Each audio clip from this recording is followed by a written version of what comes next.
eu vou trazer aqui um passo a passo de como se faz o slump, de como se faz o corpinho de prova, o que você deve prestar atenção nesses momentos, né, o porquê se faz tudo isso. E depois eu vou dar uma passeada com vocês aqui na obra e mostrar o meu aterro, beleza? E alguns pontos que a gente precisa prestar atenção nesse momento de aterrar. Meu nome é Maria Fernanda, para quem não me conhece, e eu tô aqui na minha obra hoje, eu vou mostrar para vocês o que a gente fez, beleza? Vamos lá, pessoal, vamos entender essa parte que é de extrema importância que a gente entenda certinho como que funciona, por que a gente faz o slump test, por que a gente faz corpo de prova dentro de obra, qual que é a importância de tudo isso, né? Em primeiro lugar, eu queria mostrar aqui para vocês o kit slump test, que nada mais é do que a base quadrada, que a gente tem que escolher um lugar mais niveladinho no terreno, então aqui seria um bom lugar para fazer o slump test, por exemplo. No slump test vem também o cone, né, que é o teste de abatimento de cone, então a gente tem o cone. Esse tem 30 centímetros, né? Tem 10 aqui na boca de cima e 20 aqui na de baixo. Daí ele é colocado em cima da plataforma, a gente tem um referencial mais plano. E daí eu vou explicar algumas outras coisas para vocês, né? Além disso, no kit vem um funilzinho, vem ali a haste metálica e uma conchinha aqui pra gente pegar o concreto, beleza?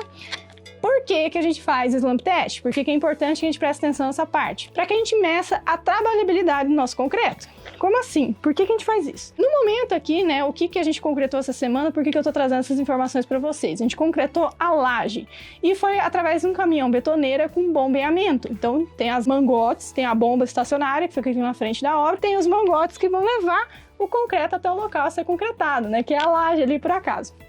E o que acontece? Esse concreto que vai ser bombeado, ele não pode ser muito duro. E por que ele não pode ser muito duro? Tem que ser mais maleável. Porque senão ele vai entupir a própria bomba, porque senão vai ficar difícil de adentrar nas vigas, porque a gente concretou a laje e as vigas juntas, tá? Então, foram as lajes e as vigas, a gente concretou tudo junto. E tinha uma viga em específica, uma viga em balanço, que eu vou mostrar aqui pra vocês. Tinha uma quantidade de armação muito grande, então tinha que ser um concreto mais fluido. Mas como é que a gente mede a fluidez desse concreto, né? Como é que a gente vai saber a trabalhabilidade desse concreto? Através do slump test. Nada mais serve por conta disso. E aí, sim, o slump test, ele vai medir a resistência do meu concreto? Não, ele só vai medir o quão molengo ou quão duro ele tá. Porque vamos dizer, eu sempre dou esse exemplo, por exemplo, numa estaca de hélice contínua. Vamos lembrar lá o que é uma estaca de hélice contínua? Vem um maquinário, ele vai perfurar a sua estaca e quando ele vai subir o maquinário, né, a hélice lá, ele já vai concretando. Então você tem que colocar a armação depois.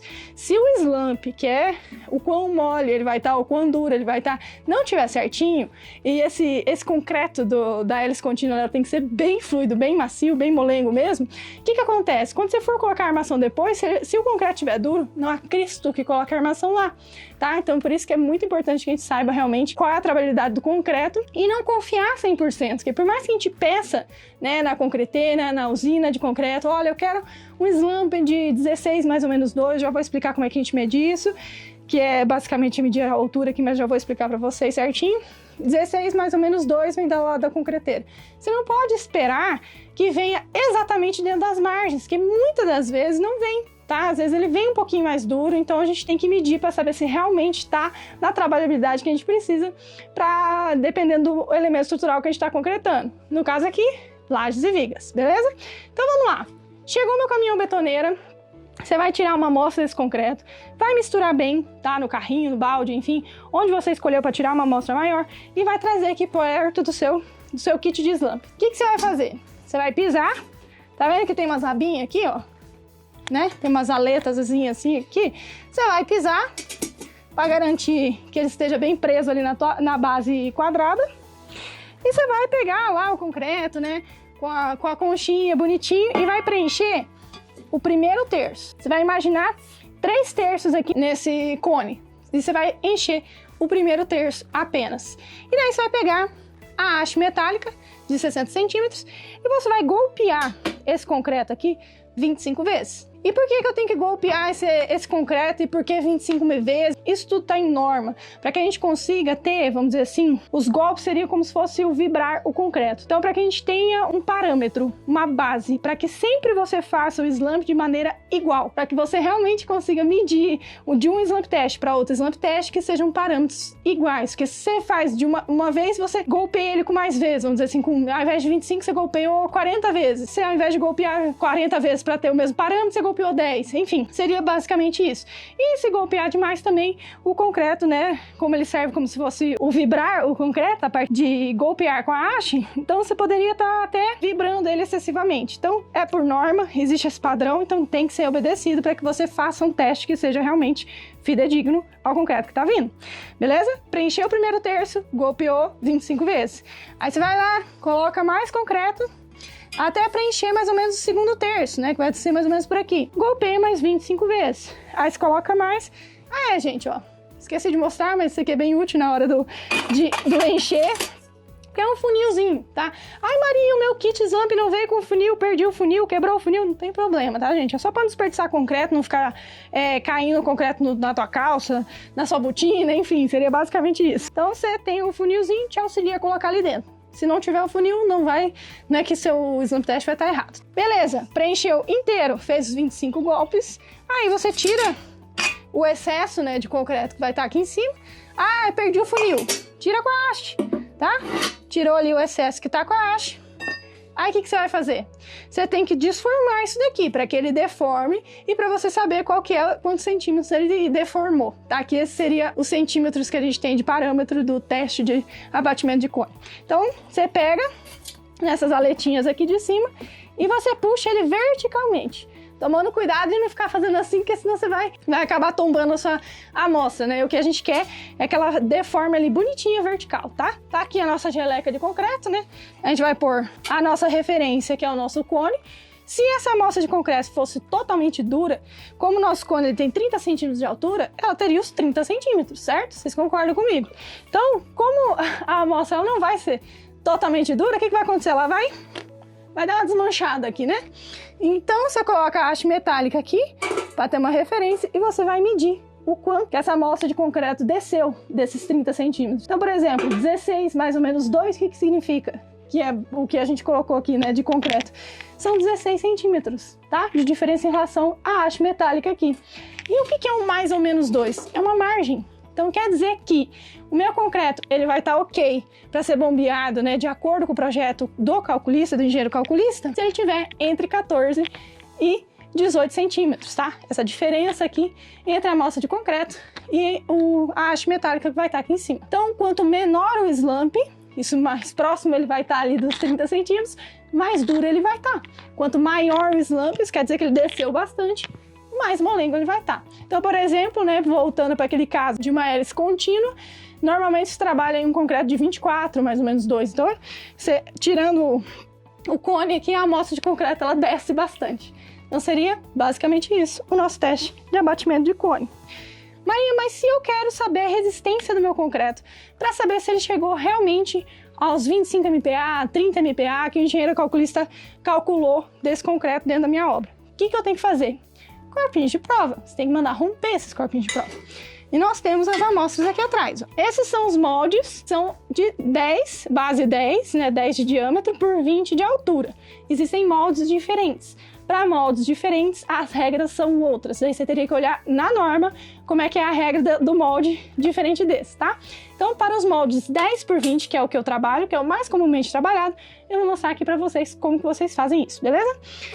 Primeiramente, queria mostrar mais de pertinho que ele tem uma alavanquinha, ó, tá vendo? Ele fecha, ó, a gente consegue fechar ele bem, tá? Para poder colocar a amostra de concreto aqui dentro. Maria, é simplesmente colocar o concreto aqui dentro? Não, existe uma regrinha, por isso que eu vou mostrar aqui para vocês. E essa regrinha que eu tô mostrando para vocês é a regrinha do corpo de prova 10 por 20. Temos aqui nosso moldinho, certo? Qual que é a primeira coisa que a gente tem que fazer? Tá vendo que ele tá bem sujo? Acontece, ó. A gente fez a concretagem, então desformei os corpinhos, né, os moldes aqui, os corpinhos de prova, recentemente. Por isso que eles estão bem sujinhos. Então a primeira coisa que a gente tem que fazer é limpar nosso material, tá? Segunda coisa que a gente faz, passar desmoldante, tanto dentro quanto fora. Muita gente não passa fora. E deixa eu mostrar o que acontece. Um famoso exemplo do que acontece. Quando você tá fazendo os corpinhos de prova, vai cair concreto. E para você limpar de uma maneira que seja simples, tá vendo, ó? Sai facinho. Você tem que passar o desmoldante tanto dentro do corpo de prova, tá vendo, ó? Que sai, você mal encosta, ele já saiu. Tanto dentro quanto fora, porque senão você vai ter um trabalho lazarento para poder tirar esse concreto daqui. Então, beleza. Limpei meu corpinho de prova, passei desmoldante dentro, passei desmoldante fora para não colar. O que eu tenho que fazer? Fechar a alavanquinha, né? Tá vendo aqui que ela tem uma aberturinha, né? Eu fechei ali junto com vocês. Então a gente fechou a alavanquinha. Então vamos lá. Tá aqui meu corpinho, né? Primeira coisa que a gente tem que escolher, um local plano. Tá vendo que a gente colocou, ó, para proteção do sol aqui já do lado do caçambão, que é na verdade um containerzinho, né? E um madeirite para deixar ele o mais planinho possível, porque se o seu corpinho de prova ele secar meio tortinho, não vai dar para romper depois, tá? Então é uma amostra de concreto que vai ser colocada, né, para teste de resistência numa prensa hidráulica dentro do laboratório. Então você tem que fazer direitinho para não dar meleca, né? Então beleza. Peguei uma amostra grande de concreto, seja num balde, seja num carrinho. Você mistura bem para garantir uma homogeneidade maior. Você não colocar só uma amostra de brita aqui dentro ou só uma amostra de nata aqui dentro. Então tem que estar bem misturadinho, mais fidedigno possível ao concreto que você vai utilizar dentro de obra, beleza? No caso dos moldes de corpinhos de prova, 10 por 20 de altura, 10 de diâmetro, 20 de altura, a norma pede o seguinte: dividir ele em duas metades. Então você vai colocar lá a primeira metade, vai pegar a mesma haste metálica do slump, golpear 12 vezes, tá? É diferente.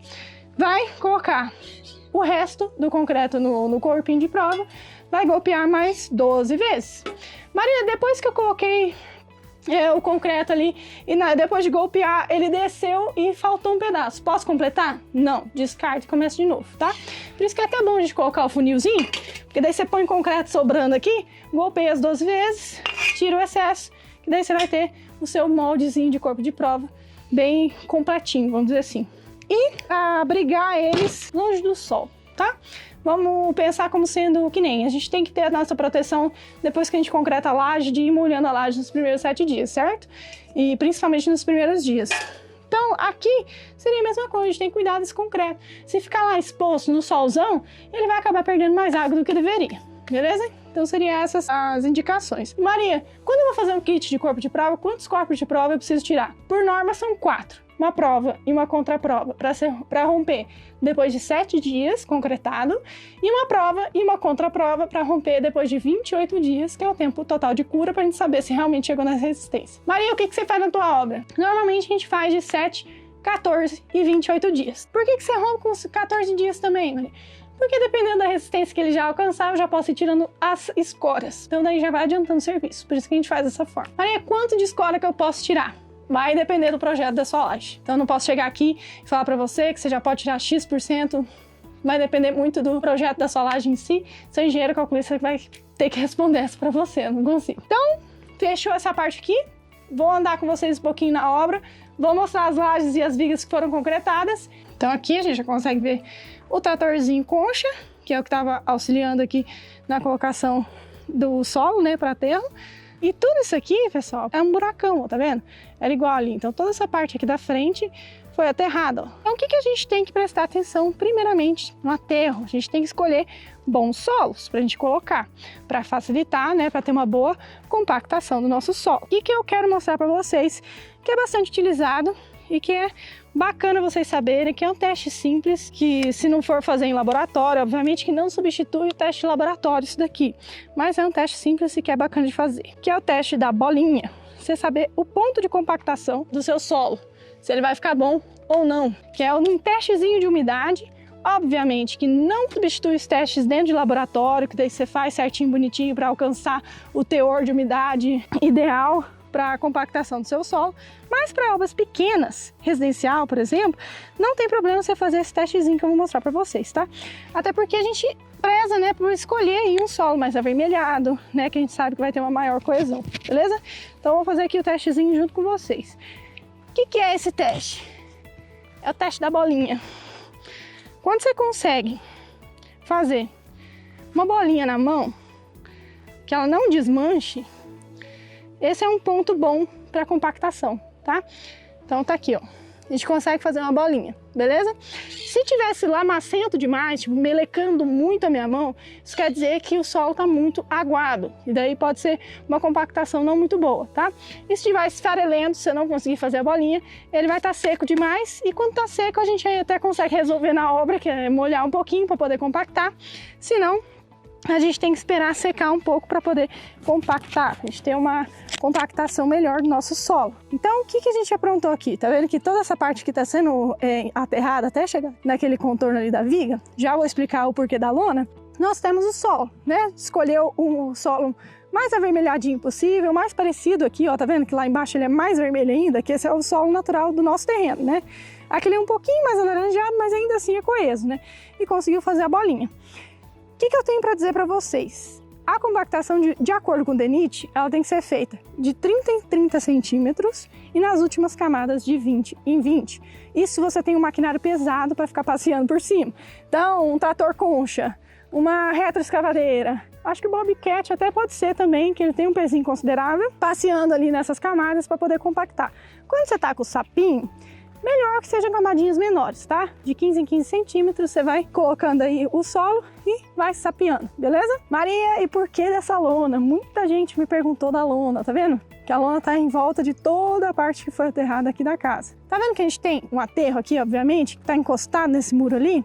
E todo esse contorno aqui é um muro de arrimo? Justamente, se é um muro de arrimo, e se ali embaixo é minha sala, ali embaixo é minha cozinha, o que a gente tem que fugir? Da umidade, certo?